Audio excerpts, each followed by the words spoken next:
Mahigit 1 milyong pisong halaga ng ilegal na droga nasabat sa bypass operation ng mga kapulisan. 3 high-value individual arestado sa Talisay Island, Loon, Bohol.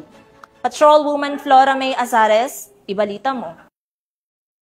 Piska ng kapulisan ng Loon ang higit 1,400,000 pisong halaga ng hinihinalang shabu sa 3 high-value individual sa isinagawang bypass operation ng mga otoridad sa Purok 3 Barangay Talisay, Loon, Bohol, noong ika-5 ng Agosto ng taong kasalukuyan. Kinilala ni Police Captain Thomas Zenchong, Chief of Police ng Loon Municipal Police Station, Bohol Police Provincial Office, ang mga HBA na suspect na sina Mark, 45 anyos, Romel, 42 anyos, at Mia, 32 anyos, na pawang mga residente ng Barangay Talisay, Cabilao Island, Loon, Bohol. Bandang alas 2:46 ng madaling araw, nang ikinasa ng mga operatiba ang naturang bypass operation na nagresulta sa pagkaaresto ng mga sospek at pagkasabat ng 6 na pakete ng hinihinalang shabu na may timbang na 210 gramo at may standard drug price na 1,428,000 pesos, bypass money, cellphone at sling bag.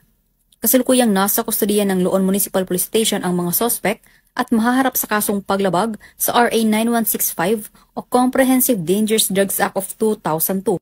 Ipinapaalala ko rin na ang paggamit sa ipinagbabawal na droga ay isa ring maituturing na sakit o salot sa ating buhay sapagkat malaki ang masamang maidudulot nito sa ating kaisipan, kalusugan at pag-uugali, pati na rin ang ating relasyon sa ating mga pamilya, kapitbahay at mga kaibigan.